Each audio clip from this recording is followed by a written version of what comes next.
जादुई सोने की गाय और गोबर खिलौने। सीलमपुर के एक छोटे से गांव में एक 8 साल की लड़की गुंजन अपनी बूढ़ी दादी के साथ रहती थी। गुंजन अनाथ थी। बचपन में ही एक दुर्घटना के दौरान उसके माता पिता की मृत्यु हो गई थी, जिसके बाद उसकी दादी ने ही उसका ध्यान रखा था। वो लोग बहुत ही गरीब थे और एक छोटी सी झोपड़ी में रहते थे। गुंजन की दादी जंगल से लकड़ियां इकट्ठा करके बेच दिया करती थी, जिससे वो अपना और गुंजन का पेट भरने लायक पैसे कमा लिया करती थी। एक दिन गुंजन स्कूल से रोते हुए आती है।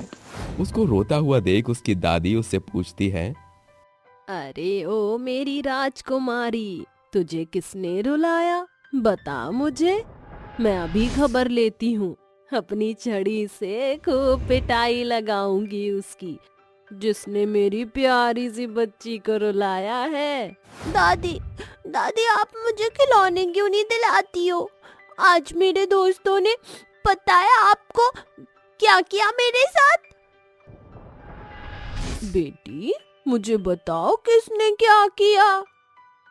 आज जब मैं स्कूल में बच्चों के साथ खेलने गई थी तो उन्होंने मुझे भगा दिया और कहा पहले मेरे जैसे खिलौने लेकर आओ, तब वो मुझे अपने साथ खिलाएंगे। दादी मुझे भी सुंदर सी गुड़िया और खिलौने चाहिए, मुझे दिलवा दो ना दादी।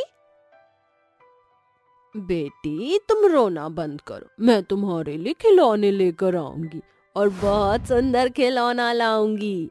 दादी मुझसे वादा करो कि आप मेरे लिए खिलौना लाओगी। हाँ बेटी, मैं खिलौना पक्का लाऊंगी, लेकिन तुम्हें कुछ दिन रुकना होगा, जिससे मैं ज्यादा लकड़ियां बेचकर पैसे कमा सकूं। गुंजन अपनी दादी की बात मान लेती है। वहीं दूसरी तरफ बूढ़ी दादी सुबह सुबह ही जंगल से लकड़ियों को काटने के लिए निकल जाती है।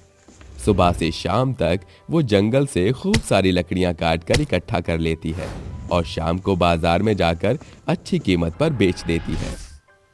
अरे अम्मा, जरा 10 किलो लकड़ियां कितने की दोगी?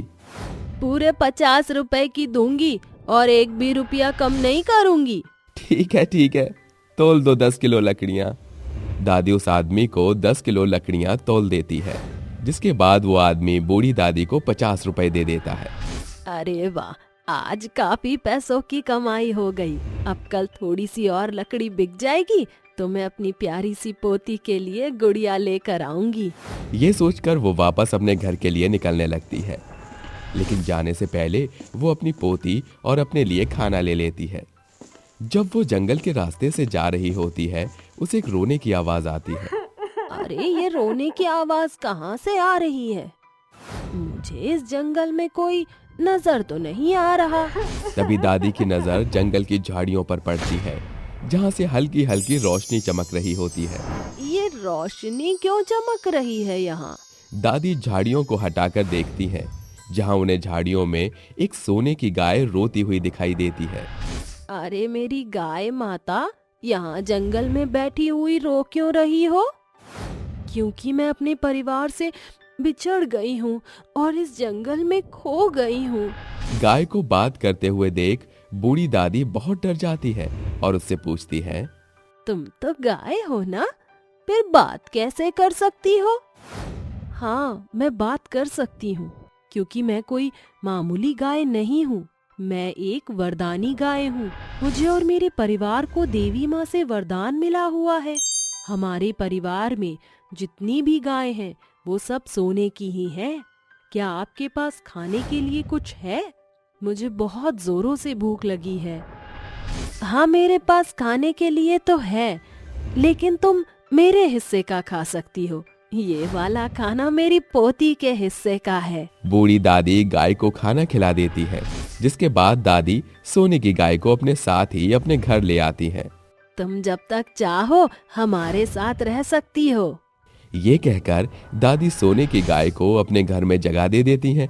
वहीं दूसरी तरफ गुंजन अपनी दादी से खिलौने मांगती है।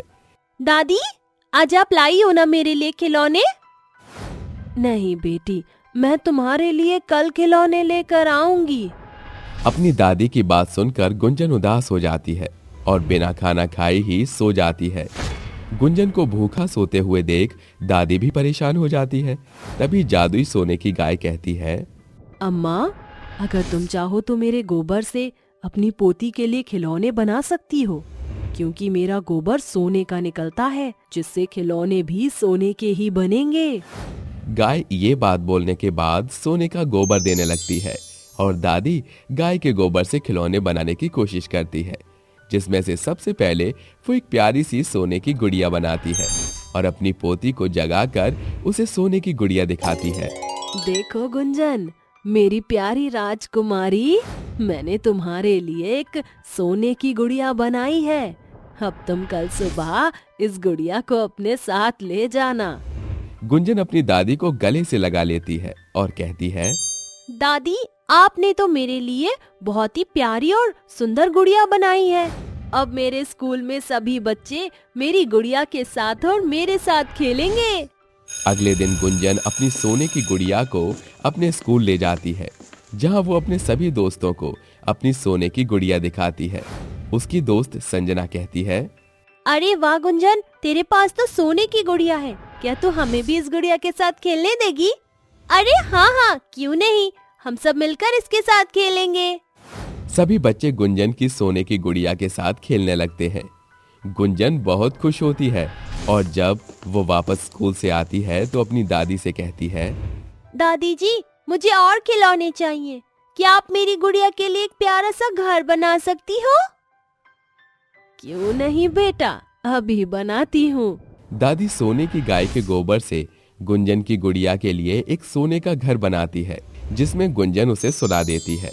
और अगले दिन गुंजन अपने गुड़िया के साथ साथ उसके घर को भी स्कूल लेकर जाती है और अपने सभी दोस्तों को दिखाती है। दिखा तुम लोगों ने, मेरे पास भी नए नए खिलौने हैं। गुंजन अपने खिलौने को सबके साथ बांटती है और सबके साथ खेलती है।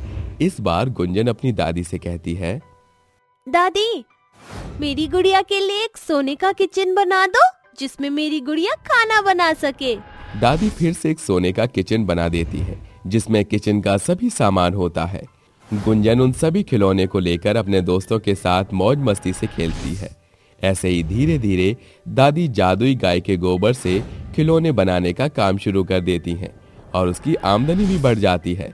सभी लोग सोने के बने खिलौने पर बहुत आकर्षित होते हैं, जिसके बाद वो बूढ़ी दादी और गुंजन बहुत अमीर हो जाते हैं और एक खुशहाल जीवन व्यतीत करने लगते हैं।